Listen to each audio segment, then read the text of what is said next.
Hello one and all. If you're watching this and you haven't yet joined the pay-per-view platform, please consider throwing me a bone. It's not much, it's a couple of dollars a week, and that'll get you access to all of the episodes, and also it'll help me help you and help my family. I'll put Charlie on the payroll, and fingers crossed Sonny's going to join the team in the future. Yes, enjoy this episode. It's another bitzer in between missioning tomorrow with the lads down to South Central. Watch this space. Morning, coming to you live from my flashish hotel. She's a mutton dressed as lamb kind of hotel.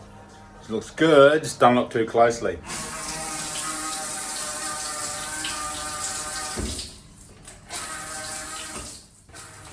Very comfortable though and warm. It's got a heat pump. I woke up dehydrated and hot because my house doesn't have a heat pump, and I like sleeping with the window open. I didn't open the window last night, and well, I did, but I closed it because it was too noisy.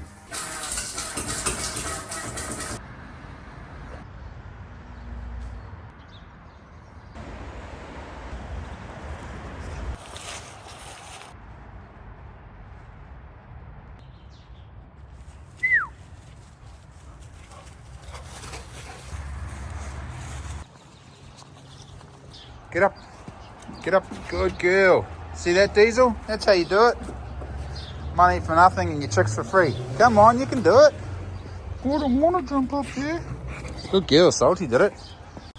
Currently at the Kaipoi Food Forest. We googled community gardens and it took us somewhere else, but come to the food forest, and I was just borrowing some comfrey from over there because I know there's a lot of comfrey here, and Glenn, so actually the PD workers saw me digging it up, and I made sure to have a bit of a look around and told them it was a crack of the forest, and legged off with a whole armful of comfrey roots. And Glenn come up and introduced himself, and he's one of the driving forces behind the Kaipoi Food Forest, which is a pretty amazing part of New Zealand. There's all sorts of plants here actually. We were just talking about gardening, and why aren't more people gardening, and why do so many people have big lawns? And he's given me the nudge to do a wee series on gardening, DIY gardening. All right, in a nutshell, what's the food forest? The food forest here at Kaipoi was started about 8 years ago, I think it is, and we got 15 big trees from the local area, from all the red zone around here, and we planted them, and then over the years we've just added more and more plants, and the idea is that it's a community resource to come in and get your fruit, get your vegetables, get your herbs, but we need your help. We need you to come down and give us a hand, because have a look, there's a lot of weeds, but it's the end of winter and it's still looking pretty good, so come and have a look. There we go. Thanks Josh, good to see you here. And if you look hard enough, you might find some little treasures. Ta-da! I don't know what's in there. Oh, that's a hanging over from Easter. Oh, is it? It's not one of the PD workers dropped their little thing of weed in there. Wanna eat that?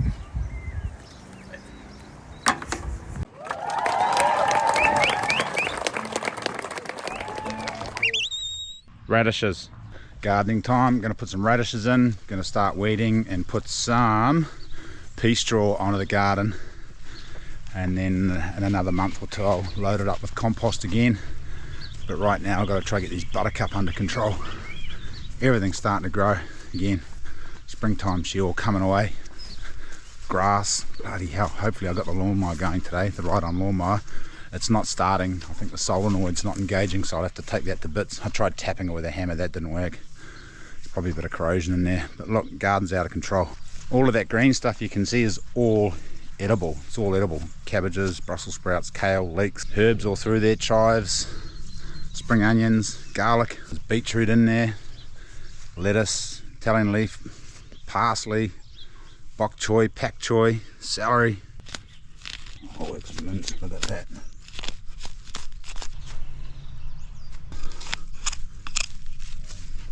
This pea straw makes super good mulch. It protects the ground from drying out, holds moisture in, and then when it rots down it provides a compost layer. I know some people that just use pea straw mulch, and that's it. They just mulch and garden, and they don't do any other soil conditioning, and it seems to work okay. I guess that's the sandwich way of gardening. Yes, it's going to hammer down the next week. Hammer down. Oh, that's enough for today. I just try to do a couple of hours every week. Sometimes that stretches out to 2 or 3 hours. My goodness. Does anyone know what this herb is? It's got a... Well, the pak choi and the lettuces from last year are going to seed, which is good because they'll seed and hopefully self-spread. It's looking much better. Got the radishes sown, weeding done, bunch of mulch spread around, a couple of hours of office work. Bloody dogs. Wait, no, they've been into the bloody compost because that's where the mice are living. Frickin' mongrels. They're so guilty when they've done something wrong, these dogs. There ain't no hide in it. Who was it? This place is a shambles. It is just a shambles. That's the plan here, is to put a massive deck at the front, but my goodness, I just don't have the budget. Decks are too expensive. The wood cost is out the gate, but I'll get there.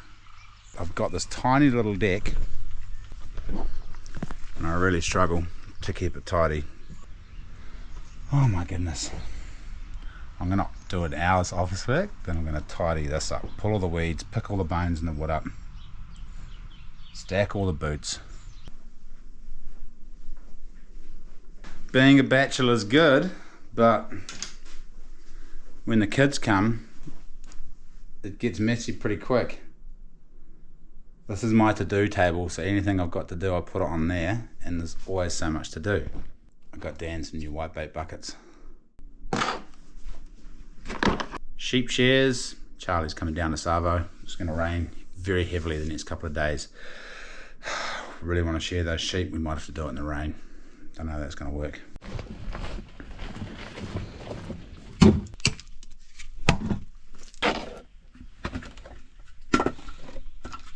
One wood box almost empty. 2 wood boxes burnt through so far this winter, and I figured 3 would get me through the winter. So pretty good going.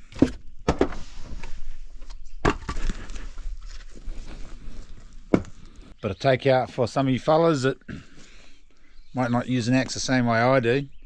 If I'm trying to smash through wood, I'll hold the end of the tomahawk, and if I'm trying to chop kindling and hold onto the wood, I'll hold it halfway down, and then I'll chop like that, and I'll stop it against the palm of my hand right here, so that if I miss the wood, it won't hit my hand and chop a finger off, if that makes sense. If you've got little wee hands, you'll need to use a little wee tomahawk. You can even hold it right up the top and do it that way, but for me about halfway down is pretty good.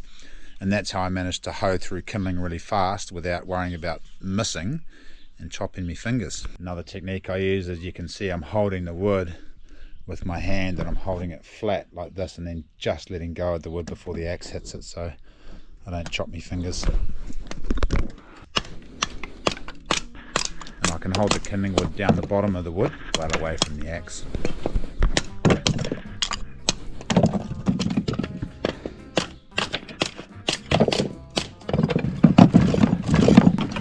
Sorted.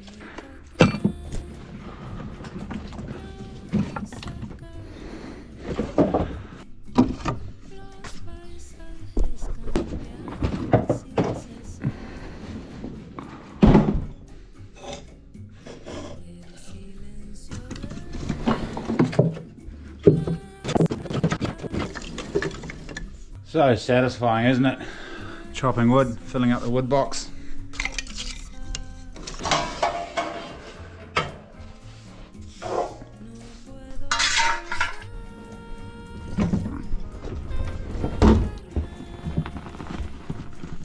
Both of the dogs are pregnant, hopefully.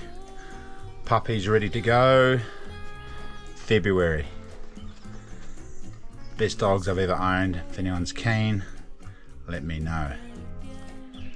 Hopefully they'll be little miniature GSP, GWP chocolate lab crosses, but I won't know until they're a year old. So if anyone wants a potentially miniature GWP, GSP chocolate lab cross, let me know.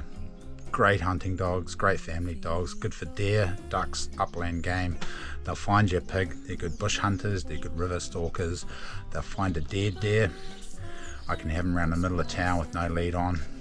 Extremely easy to train, and anyone who orders a puppy will also get a training resource as well, so you can train your dog to be as awesome as these little mongrels. Good dogs. Good dogs. Lawnmower, right on lawnmower, still not going. Now it's not going to turn over. Sounds like the solenoid's jammed. I tried tapping it with the hammer, but it didn't get it unstuck, so I'll have to take the starter motor off and see why that solenoid isn't engaging. Sounds like that's a problem anyway. It's been such a fluff around getting this lawnmower going. I had to buy a new spindle, wasn't the right one, send it back up. They sent a bearing down, it wasn't the right up, send it back up. Wasn't the right one, send it back up. Sent them the measurements, and the guy, David at Manganui,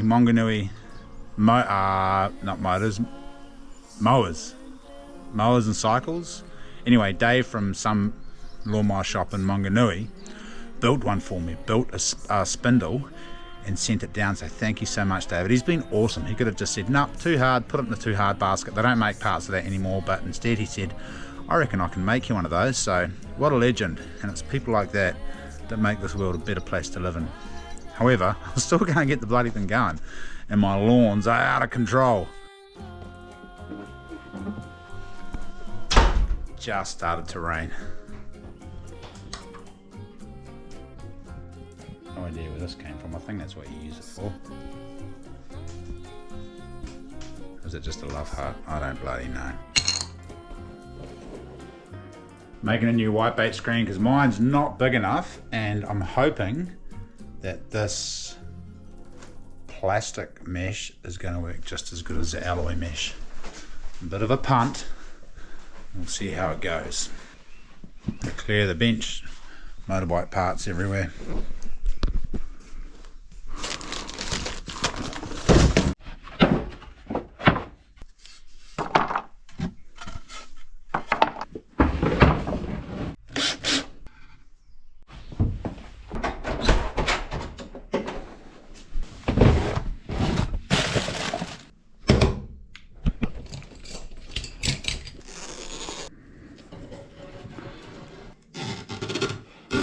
When you catch the bait, put them in a bucket, swish it around, get them all lively, and then run them over that wriggle board. Tip the bucket of water over the wriggle board, and all the bait wriggle off the board. And the idea is all the sticks and bits of seaweed and sand and anything else stays on the mesh board, and the whitebait end up in the bucket, clean as a whistle. Quite important to do this as soon as you empty them out of the net, or the little buggers don't have enough life in them to wriggle down the board.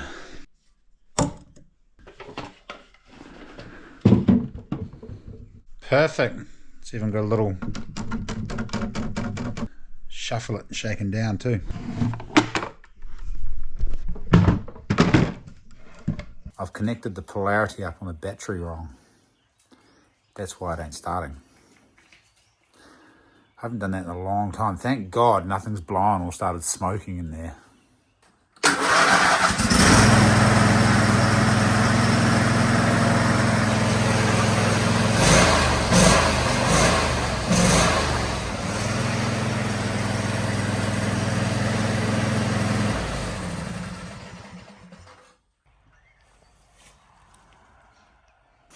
I was just leading a merry path of destruction through the grass, and then it got too thick and the lawnmower cut out, and then the frickin' key snapped off in the ignition.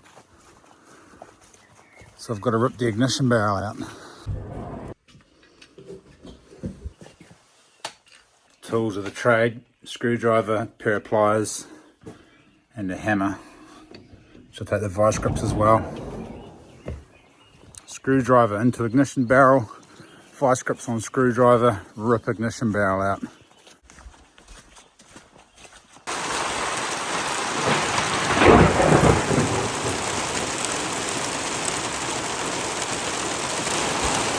This weather is relentless. It's relentless. It's been raining and carrying on, and I've got to go to Queenstown. I've got to go to a 40th birthday party. I don't got to, I said I would, so I guess I got to, because if I said I'm going to do it, I'm going to bloody do it, by crikey. It's meant to be taking Charlie down, but Charlie is played up. And there's got to be discipline and repercussions from his playing up. A lot of other parents are probably seeing this out there, and if you're not seeing it, your kids just ain't getting caught, because it's out there. I want to talk about alcohol, sex, drugs and alcohol, and the influence it has on our young people and old people.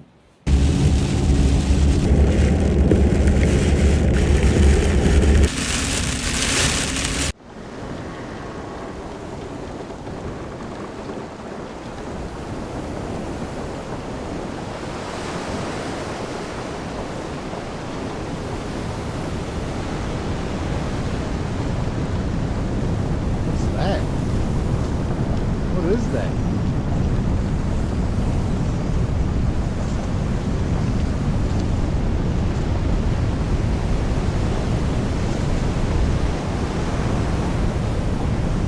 This is crazy. The dogs can sense these creatures on this piece of wood.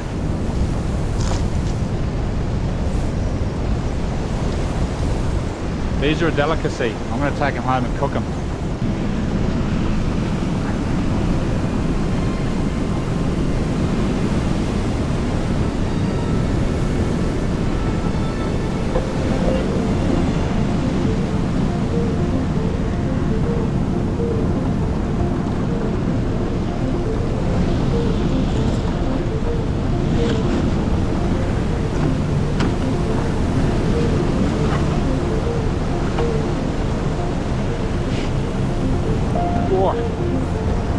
Stormy.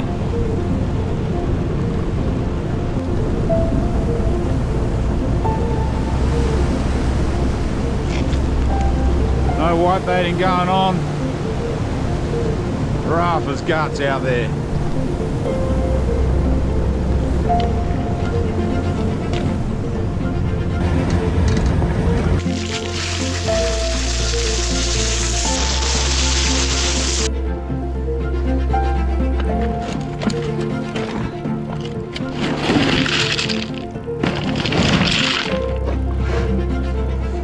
Raining again.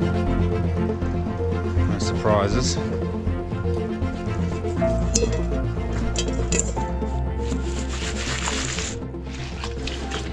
These gooseneck barnacles are different than the delicacies eaten in Europe.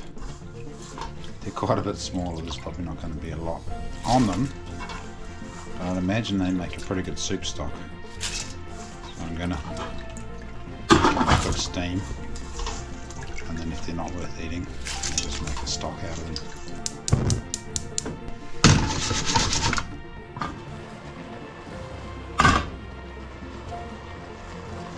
them. There's not much in them.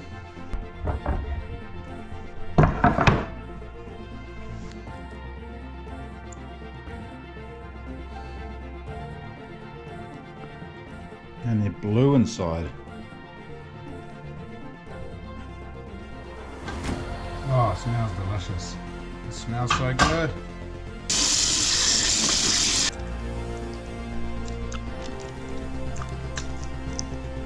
Wow. Look at the insides. It's incredible.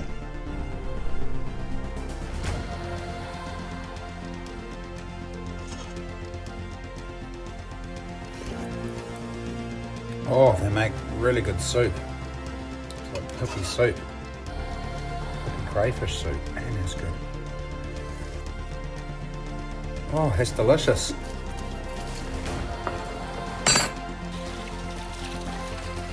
Gonna go and throw these on the fruit trees.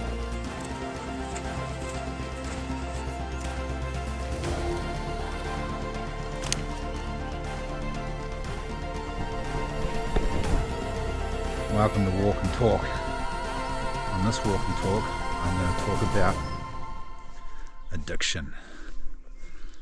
Addiction's brutal. I believe it all starts, if you're a young man, especially one in your teenage years, or about to go through puberty, listen up, because this one's for you.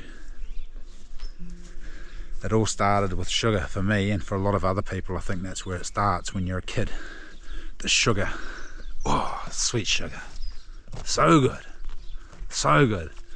Addicted to lollies and other sweet treats. And then I hit my teenage years and I became addicted to porn. And then I became addicted to weed. And then I became addicted to tobacco. All of this before I was 15 years old. And then I became addicted to drinking and binge drinking. I didn't want to go out if I wasn't drinking or stoned. I believed that I wouldn't have as much fun, and I wasn't the lively, outgoing person that I thought I was when I was drunk or when I was stoned. I really encourage anyone who resonates with this to go out and don't drink and watch everyone. Go out all night till 2 o'clock, 3 o'clock in the morning and watch everyone else who thinks they're the lively version of themselves. They're just a raving lunatic.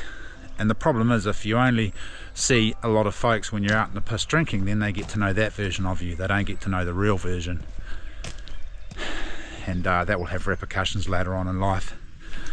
And talking about my own addictions, I then, alcohol, and I had a cocaine addiction for a while when I was overseas. I probably would have been addicted to methamphetamine as well when I was a teenager, but luckily it wasn't a readily available drug back then. We called it speed, when speed was a town. All the druggies wanted to get their hands in it because it's such a good drug. Such a feel-good drug. Not a good drug, such a feel-good drug. And, bit emotional there, just bringing up some memories. Just wipe the snot from my nose. No tears in these eyes. Yet. Yeah, so addiction. And you got to be really careful. Before you say yes to something, young man, before you say yes to something, be very wary and heed my warning, and heed it well. Once that addiction has its claws into you, once the dragon has its claws into you, it's very, very hard to pry those claws out. It's like a cat. When a cat grabs you and you've got a wool jersey on and it hooks its claws into your skin, it's really hard to get those claws out. And then that paw will be there for the rest of your life. Once you've got those addictions, it's so easy to relapse.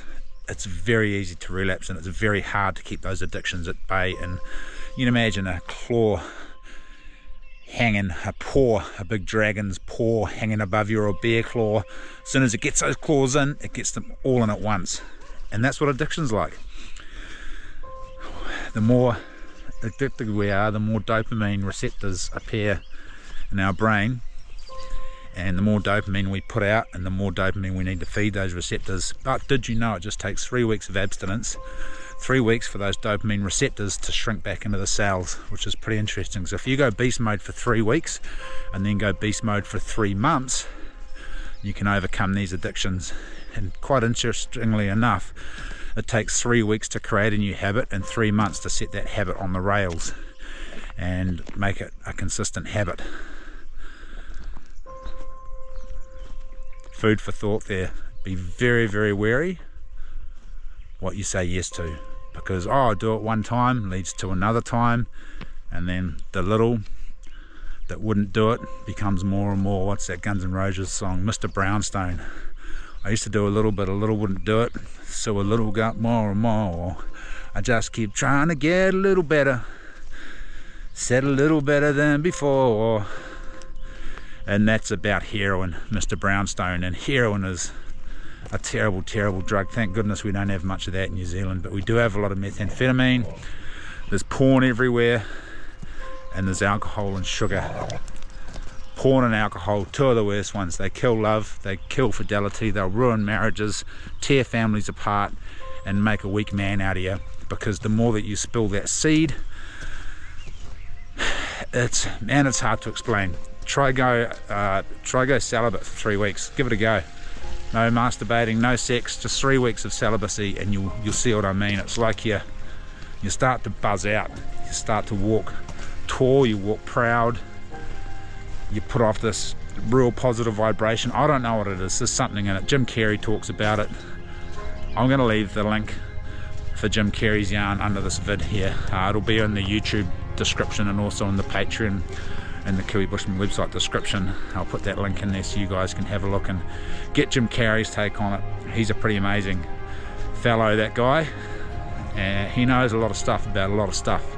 Anyway, that's my walk and rant, ramble over. Have an absolutely cracking week. And I'll see you next week. Me and Charlie are off to Queenstown. And Sonny Jim, we're going to walk around Queenstown and look at drunk people at night. Try to school these young fellas before it's too late. Whoa. A couple of dogs come ripping through.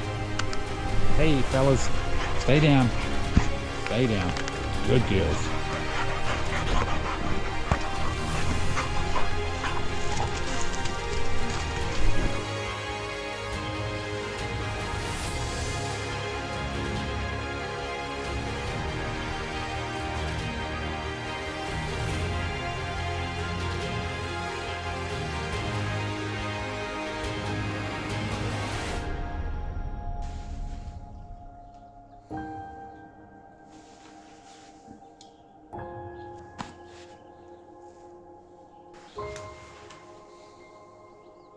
Got a sore back, try those ones, 40 seconds, finished off by a... Remember to breathe in through the nose, fill your lungs right up, count how many seconds it takes you to inhale and then exhale, and make sure you're exhaling for 3 or 4 seconds longer than it takes you to inhale, and that way you clear all the carbon dioxide from your blood and oxygenate your blood, and it just helps that blood pump through all those tendons. Give it a crack. Health and wellness.